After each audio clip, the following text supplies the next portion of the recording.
May hapon. Maayong hapon. May hapon. God bless. God bless. God bless.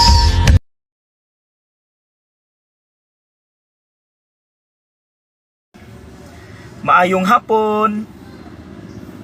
Mga igsuon, mangutana ko. Lisod ba ang musulti og thank you?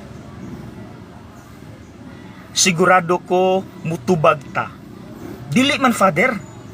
Kasayon ra ana. Pero akong pangutana, kung sayon ra na isulti, nganong dili man nato masulti kada adlaw? Sige gani. Diri pa lang daan sa ebanghelyo, pulo kabuok ang giayo ni Jesus. Pero pila ray nibalik. Usara.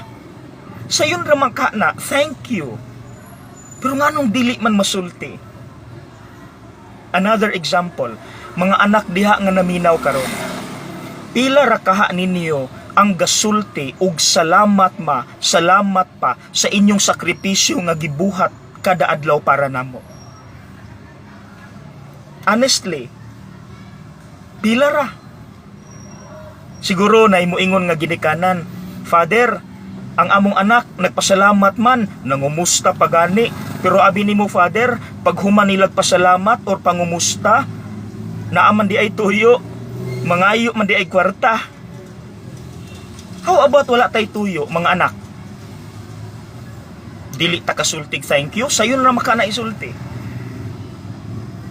So karon, mga couples, mga magtiayon diha, bana og asawa, kinsa ninyo kada adlaw gasulti og thank you sa usag-usa tungod sa inyong paningkamot para sa inyong pamilya? Or base na take for granted na sige na lang tagtrabaho?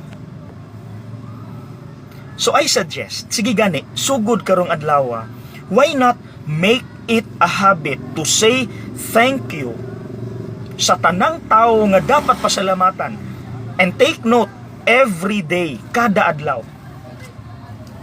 Make it a habit. Manaay tuyo o wala, pasalamati ang mga dapat pasalamatan. Okay? Ikaduha nga atong pasalamatan kada adlaw. Make it a habit also nga kutob sa unsay madawat nimo kada adlaw, madako, magagmay, ipasalamat na sa Ginoo. Salamat, Lord, sa akong nadawat karong adlaw. Salamat, Lord, sa grasya nga akong nadawat karong adlaw. Abi ninyo, ang tao manggod nga magtan-aw sa unsay madawat niya kada adlaw as a blessing, happy na pirmi, kay sige nagpasalamat sa Ginoo. Pero ang tao gani nga makadawat ra gani gamay, sige reklamo, Lord kulang man eh, Lord kulang man eh. Di pud na happy, sige nagkasuko, sa puton, sige kaguol. Bugat yang dagway kada adlaw, stressful. So mga igsuon, make it a habit also. Nga unsay madawat nato is a blessing from God, so pasalamati ang Dios. Salamat Lord, salamat Lord, salamat Lord. And I promise, lami kay nag-epekto sa imuhang itsura, sa sulod nimo, sa imuha tanan-tanan. Gaan imong pamati, stress-free. Happy ka pirmi, kay kontento ka sa unsay gihatag sa Dios kada adlaw. Okay? Again, before ta mo tapos. Unsa ganitong duha? Number 1, pasalamati kada adlaw ang mga tao sa imong palibot nga dapat pasalamatan. Do not take for granted.